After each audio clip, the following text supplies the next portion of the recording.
लखनऊ के दिल में बसा और लखनऊ की शान है यहाँ का बड़ा इमाम बाड़ा। बड़ा इमाम बाड़ा लखनऊ की वो बिल्डिंग है जो साल भर में सबसे ज्यादा पर्यटक अपनी तरफ आकर्षित करता है। अवध के चौथे नवाब असफुद्दौला ने 1784 में ये इमाम बाड़ा बनवाया था, जब विज्ञान किताबों में नहीं सिर्फ जीनियसों के पास होता था। बड़े इमाम बाड़ा को आप 3 हिस्सों में बांट सकते हैं। पहला है यहाँ का इमाम बाड़ा, दूसरा है यहाँ की भूल भुलैया और तीसरी है यहाँ की बाउली। अगर आप लखनऊ घूमने आ रहे हैं तो ये बड़ा इमाम बाड़ा जरूर घूमें। तो आज इस वीडियो में हम आपको इस इमाम बाड़े के कुछ ऐसे रहस्य बताएंगे जिन्हें जानकर आप सचमुच आश्चर्यचकित हो जाएंगे। तो हमारी ये वीडियो अंत तक देखना और यदि आप नए हैं तो हमारा चैनल जरूर सब्सक्राइब करें। बस दबाइए लाल बटन और उसी के साथ दबाइए घंटे का निशान। नंबर 1, 4 रास्ते। हर जगह पे 4 रास्ते, एक रास्ता बंद है, 3 रास्ता खुला। 330 फुट है, सब दीवारों के अंदर और इसके नीचे आपकी भूल भुलैया। ठीक है, घुमाना हमारा काम है, निकलना आपका काम है। इन्हीं रास्तों से आपको आना, इन्हीं रास्तों जाना। जितना बिल्डिंग के अंदर नीचे उतरेंगे उतना बिल्डिंग के अंदर आप फंसेंगे, जितना ऊपर जाएंगे बाहर निकलते जाएंगे। तो देखिए 4 रास्ते, 1 2 3 4, एक रास्ता बंद, 3 रास्ता खुला। अच्छा, एक रास्ता बंद है और 3 रास्ते खुले। इमाम बाड़े की 330 मीटर लंबी भूल भुलैया में जितने भी मोड़ है उसमें 4 रास्ते होते हैं, जिसमें 3 खुले होते हैं और 1 बंद होता है। और जितना आप भूल भुलैया के नीचे जाएंगे उतना फंस जाएंगे और जितनी ऊपर आएंगे उतनी आप भूल भुलैया से बाहर निकलते जाएंगे। नंबर 2, 1784। और 1784 11 साल में 22,000 आदमी ने काम किया। ये 1773 में अकाल पड़ गया, सूखा पड़ गया, भूखमरी पड़ गई, लोग खाने के लिए अनाज था। तो नवाब आसिफउद्दौला के बाद 5,000 आदमी के नाज अकाल पड़ा, लोग भूख से मरे। तो नवाब ने कहा काम करेंगे तो आपको पैसा देंगे, तो पैसा भुनाइएगा, और मुफ्त में अनाज दे देंगे तो अनाज उठाएगा हराम। क्यों नहीं कि इमाम बाड़ा बनाया जाए। ये दिन में बनती थी और रात में तोड़वाई जाती थी। जहाँ से आबादी बढ़ी तो इमाम बाड़ा बढ़ाया ज्यादा, तोड़ा कम। 22,000 आदमी ने क्या 11 साल में। ये भूल भुलैया कि इमाम बाड़ा है। भूल भुलैया बनाई किसने? आपने बनाई। कहा जाता है कि 1773 में एक अकाल पड़ा था जिससे वहाँ की जनता भूख से मर रही थी। तो इमाम बाड़े के नवाब ने सोचा क्यों ना एक इमाम बाड़ा बनवाया जाए। तो 22,000 मजदूरों ने तकरीबन 11 साल काम करके ये इमाम बाड़ा बनाया, जिसमें हर सुबह ये इमाम बाड़ा बनवाया जाता था और शाम को तोड़वाया जाता था, ताकि उन मजदूरों को ज्यादा से ज्यादा रोजगार मिल सके। और 1784 में कहीं जाकर ये इमाम बाड़ा पूरा हुआ। नंबर 3, उड़द की दाल। इसमें उड़द की दाल है, बेल है, गोन है, गुड़ है, चूना है और सुर्खी मिट्टी। ये मसाला उस जमाने का, सीमेंट जैसे भी नहीं है, सरिया है। इमाम बाड़ा को बनवाने के लिए कहीं भी थोड़ा सा भी सीमेंट यूज नहीं हुआ है। उस समय इमाम बाड़ा बनवाया गया था उड़द की दाल से, बेल, गोंद, गुड़, चूना और सुर्ख मिट्टी के मसाले से। और इन सब चीजों से बनने के बाद भी यह इमाम बाड़ा आज मजबूती से खड़ा है। नंबर 4, दीवारों के कान। ठीक है, 200 साल पहले देखिए उस जमाने में ऐसी बातें होती थी जो टेलीफोन नहीं था। इसलिए हमारे कहावत है, किसी की बुराई मत की, दीवारों भी कान होते हैं। उस जमाने में देखिए नवाब साहब की सेना ऐसे बात करती थी।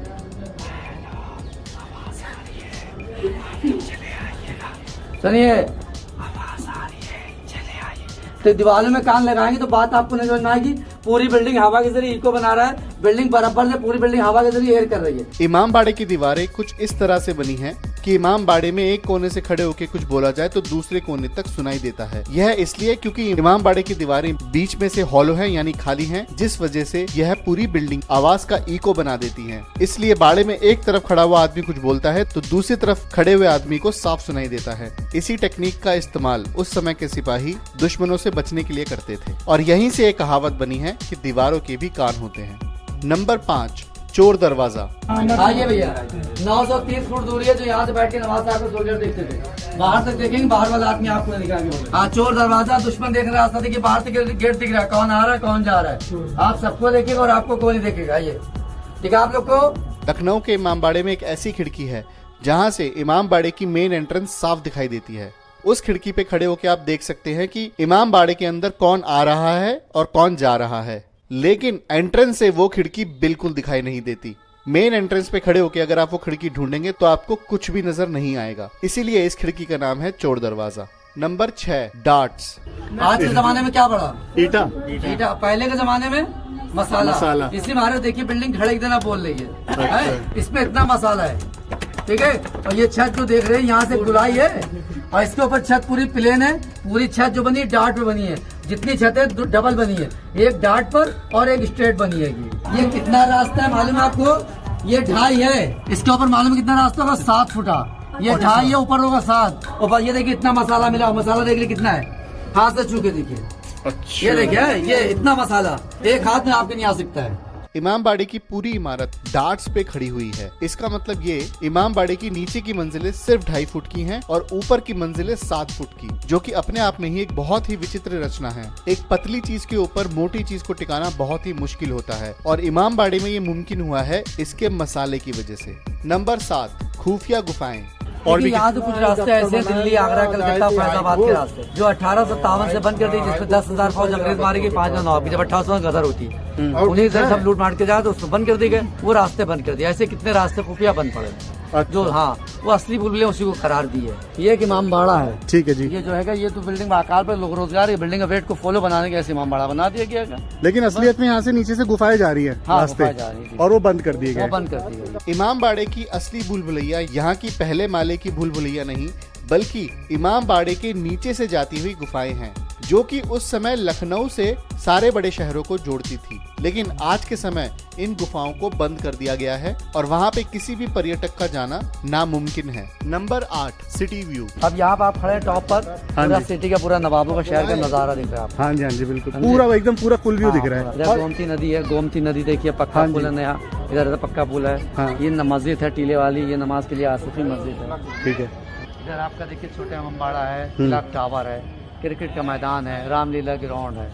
इमामबाड़े की छत से पूरे लखनऊ का सिटी व्यू आपको देखने को मिलेगा, जहां से आपको गोमती नदी, पक्का पुल, टीले वाली मस्जिद, छोटा इमामबाड़ा, क्रिकेट ग्राउंड और यहाँ तक कि वहाँ का रामलीला ग्राउंड भी देखने को मिलेगा। नंबर 9, मुसाफिर खाना। ये मेडिकल कॉलेज नवाब साहब का मुसाफिर खाना, जिसको गेस्ट हाउस बोलते थे। 1905 का ये मच्छीबान नाम था। जब इंग्लैंड का डॉक्टर के नाम साहब ये गेस्ट हाउस दे दिए, कहने क्या करें अस्पताल, क्या गरीब जनता को मुफ्त में इलाज के तो हम आपको दे देंगे। अच्छा, इसका नाम है KJMG, king George medical college. अच्छा। 1905 में यहाँ के नवाब ने अपना मुसाफिर खाना एक हॉस्पिटल को दान में दे दिया, सिर्फ इस शर्त पे कि वहाँ पर सारे मरीजों का इलाज मुफ्त में किया जाएगा, जो कि आज KGMU, king George medical university के नाम से मशहूर है। Number 10, real ownership. तो नवाब तो मर गए, उनको काफी टाइम हो गया, मगर उनके जो वन जैसे जो हाँ जैसे आपके शीश महल में बुक्कल नवाब रहते हैं, इनके बाप थे दारा नवाब साहब, तो उनके पिताजी उसमें थे। तो आज भी वो लोग हैं, वो तो कहते हैं उनके पास जब गवर्नमेंट से झड़प होती है तो उनके पास कागज कहते हैं मेरा इमामबाड़ा है। कहते हैं कि इमामबाड़े के नवाबों की पीढ़ियों के पास आज भी इमामबाड़े के असली कागज मौजूद हैं और सरकार और नवाबों की पीढ़ियों के बीच में झड़प चल रही है कि इमामबाड़े का असली मालिक कौन है। नंबर 11, लौंग और लहसुन। और ये देखिए सब डिजाइन आप लोग देख रहे हैं, जो डिजाइन आप बना हुआ है, ये ऊपर वाला देखिए जनाब लौंग का बना हुआ है और नीचे जो आपका बना हुआ है छोटे छोटे दिख रहा है आपको, ये लहसुन का बना हुआ है। इमामबाड़े की छत पे जितने भी गुंबद लगे हैं उनका डिजाइन लौंग या फिर लहसुन की शेप में दिया गया है, जो देखने से बहुत ही आकर्षित लगते हैं और उस समय ऐसी नक्काशी ने इमामबाड़े को पूरी दुनिया में बहुत मशहूर कर दिया था। नंबर 12, काला पानी। काई बॉली, यानी आप जब 60 फुट नीचे उतरेंगे उस पानी में आपका कलर जाएगा और इतना बड़ा ये कैमरा लगा हुआ है, इस कैमरे की रात से आपकी तस्वीर उस पानी में जाएगी और छोटा कैमरा ये लगा हुआ है। 200 साल पहले कैमरा नहीं हुआ करता था, मोबाइल नहीं हुआ करता, पानी था, तो बैठ के अंदर से नवाब साहब की सेना बाहर देखती थी कौन आ रहा है कौन जा रहा है। ये गोमती नदी से बिल्डिंग टच है, उस पानी में आपकी फोटो जा रही है, इधर रोशनी है तो पानी काला, उधर अंधियारा तो पानी व्हाइट है, तो हम लोग अंदर से बैठ के देखेंगे कौन आ रहा है कौन जा रहा है। लोग कहते हैं शीशा है, मगर पानी भरा हुआ है। ये पहले गोमती का पानी भरा था, बाहर जट का पानी भरा हुआ है।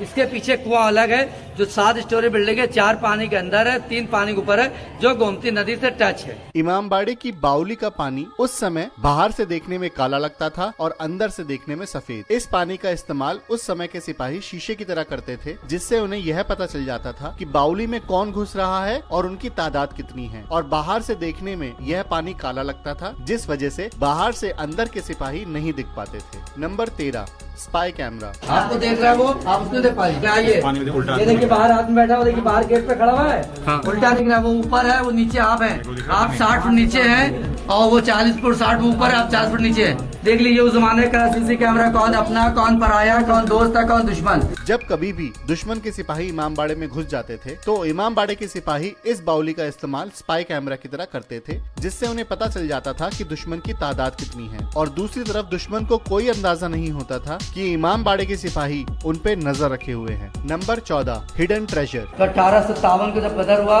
इसी के जरिए नवाब आसिफी दौला का मुनीर था रस्तोगी लाल मेवा, वो नक्शा और चाबीदार था खजाना खोलने के लिए। वफादार सिपाही था, वो नक्शा चाबी लेके इसके अंदर फांद गया। जब सिपाही बांधा तो उसके पीछे अंग्रेज फांदा। जब वो लोग नहीं मिले, ऊपर सिपाही थे, थोड़ा बहुत खजाना था वो ले गए, मगर असली खजाना आज तक किसी को नहीं मालूम है या नहीं। मगर जितने खजाने होते थे वो ज़्यादातर ज़मीन के अंदर होते थे, जिसको लोग बोलते थे पापी दौलत। अगर मिल गई तो उसे बोलते पापी दौलत। तो खजाना है ज़रूर, मगर वो कहाँ है वो किसी को नहीं। ये हुसैनाबाद ट्रस्ट और गवर्नमेंट में ये बिल्डिंगें फंसी हुई है। अगर हुसैनाबाद खो देगा तो गवर्नमेंट के हमको लाइए, गवर्नमेंट के हुसैनाबाद। इन चक्करों में बिल्डिंग नहीं खुद पाई। इमाम बाड़े पे जब अंग्रेजों ने हमला किया था तो नवाब का मुनीम रस्तोगी लाल, जो कि नवाब के सारे खजाने की देखरेख करता था, उन्होंने नवाब का सारा खजाना इस बाउली में छुपा दिया और इस खजाने की चाबी लेकर इसी बाउली में कूद गया। और उन्हीं के पीछे पीछे ब्रिटिश आर्मी का एक सिपाही भी कूदा था और आज तक उन दोनों का शव इस बाउली में नहीं मिला है। इसलिए ये माना जाता है कि वो खजाना इसी बाउली के नीचे आज भी दबा हुआ है। Number 15, money heist. 2 खजाने खोदे गए, एक शीश महल और एक आपके चौक बाजार में, जहाँ पर मजदूर 50 मजदूर काम कर रहे थे। तो जब पूछा गया 49वां कहाँ गया, कहने दिखा, कहने खोदते खोदते अभी आ रहा, उसको इतना मिला और वो लेके चले गए। फिर आपको यहाँ खोदा गया चौक बाजार में, जहाँ पर आपको जो नया पुल बना हुआ है, जहाँ से पूरा उनका टोटल जो था हम्माम सोने का बना हुआ था। मगर इस खजाना है या नहीं मालूम, आज भी इसकी रेख देख चल रही है। जब नवाब के खजाने को ढूंढने के लिए खुदाई शुरू की गई तो वह खुदाई 2 जगह हुई, जिसमें 50 मजदूर काम कर रहे थे। लेकिन मजदूरों की गिनती में सिर्फ 49 मजदूर मिले और जब उनसे पूछा गया कि 50वां मजदूर कहाँ गया, तब जाके उन्हें पता चला कि 50वें मजदूर को वो खजाना मिला था और जितना वो अपने एक हाथ में समेट पाया उतना खजाना वो लेकर भाग गया। और आज भी बचे हुए खजाने की खोज जारी है। नंबर 16, मरे रसूल। पंडित बैठता है, वैसे ये इसे उर्दू में कहते हैं मरे रसूल। मिंबर होता है मौलाना पंडित का, सिंहासन होता है राजे का। ये लकड़ी का है और इस पे सोने का, तो सोने का ले गए लकड़ी बना के उस पर बैठेंगे और यहाँ पर पब्लिक बैठेगी। जितनी पब्लिक आएगी उसको 2 महीने, यहाँ 10 दिन प्रोग्राम होता है, मगर कमेटी कराती तो प्रसाद तबरुक बांटा देगा। तो यहाँ पर जो भी आदमी आएगा, हर आदमी को बड़ा इमाम बाड़ा, तो यहाँ पर एक लाल शुमाल होती है जो 15 रुपये की होती है, और छोटा इमाम बाड़ा जाएगा 2 रोटियाँ और 1 प्याला सालन मिलता है। पूरा 10, चाहे 50,000 आदमी हो चाहे 20,000, पूरे सबको मिलता है। तो आज भी होता है और आज से तो जो नवाब बादशाह तो लोग करवाते थे उस टाइम भी होता था। मरे रसूल वो जगह है जहाँ पर यहाँ के मौलाना बैठते थे और हर साल यहाँ एक भोग आयोजित किया जाता था, जिसमें 2 महीने के लिए हर किसी को यहाँ पर मुफ्त खाना मिलता था। ये आयोजन उस समय के नवाब भी कराते थे और ये आज भी होता है। नंबर 17, आसिफुद्दौला। और ये है नवाब आसिफुद्दौला बहादुर। जब इमाम बाड़ा बन गया तो नवाब साहब की जनता कहने लगी कि ये जिसको दे मौला उसको दे आसिफुद्दौला, क्या दे आसिफुद्दौला उसको देगा मौला। इन्हीं का ये काम था। यही थे अवध के चौथे नवाब, जो इसकी राजधानी अवध की पहले फैजाबाद थी। इनकी राजधानी फैजाबाद थी। तो ये बहुत दान पुण्य करते थे, दान देते थे। इनके जितने बादशाह नवाब जितने एक ही घर के थे, तो इनका कहना था अमीर गरीब जो भी उसको पेट भर के लंगर तबर्रुक बटाओ, उनका क्या मंदिर बनाओ, मस्जिद में व्यवस्था बनाओ जरूर, मगर नाम रहे ताउमर। हाँ, उम्र के बाद भी भूखा कोई ना सोए। हाँ, जब तो कहते थे जिसको दे मौला उसको दे आसिफुद्दौला। इमाम बाड़े के नवाब थे आसिफुद्दौला और आसिफुद्दौला साहब इतने दानी थे कि उनके नाम पे यह कहावत भी शुरू हो गई है कि जिसे दे मौला उसे दे आसिफुद्दौला। चाहे अमीर हो या गरीब, चाहे भूखा हो या फिर भटका राही, हर कोई आसिफुद्दौला के बाड़े से खाली हाथ वापस नहीं जाता था। Number 18, Chinese tray. देख रहे हैं वेंटिलेशन हवा के खोले गए। जब मई जून में